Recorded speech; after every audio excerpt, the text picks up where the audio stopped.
నమస్కారం. నేను మీ రాజ్ కుమార్. సో జగన్మోహన్ రెడ్డి గారి రాప్తాడు పర్యటన సూపర్ డూపర్ సక్సెస్ అయింది, అందరికీ తెలిసిందే.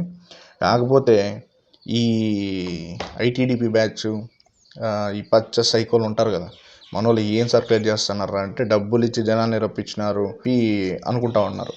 ప్లస్ సర్క్యులేట్ కూడా చేస్తున్నారు. అది ఒక్కటే డౌట్. డబ్బులు ఇస్తే మనుషులు వస్తారు, ఓకే, కరెక్టే, నేను కాదని చెప్పను.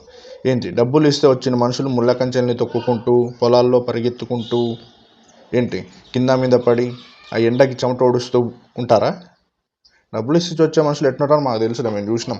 కుర్చీలు ఖాళీగా అయితే అంటే మనోళ్ళు ముఖ్యమంత్రి హోదాలో కూడా తిట్టుకుంటా అంటారే, అట్లుంటారు జనాలు. డబ్బులు ఇస్తే వచ్చే వాళ్ళు వారు వేరే బ్యాచ్. మీరు ఏమైనా చెప్పండి, ఎన్నైనా చెప్పండి, జగన్మోహన్ రెడ్డి గారికి ప్రజాదరణ అనేది అస్సలు తగ్గలేదు కూడా. అర్థమవుతుందా? మీకు ఇచ్చిన మ్యాండేట్ అంటారా, అది ప్రజలు ఇచ్చిన మ్యాండేట్ అయితే కాదు. కూటమికి వచ్చిన గెలుపు ప్రజలు ఇచ్చిన మ్యాండేట్తో వచ్చింది కాదు.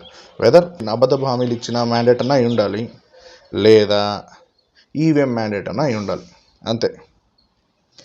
మీకు మంది రారని చెప్పి జగన్ కోసం వచ్చిన మనుషుల్ని డబ్బులు ఇస్తే వచ్చినారు పెయిడ్ ఆర్టిస్టులు అంటే ఎట్లబ్బా? ఈ చిన్న లాజిక్ ఎట్లబ్బా మిస్ అయినారు మీరు?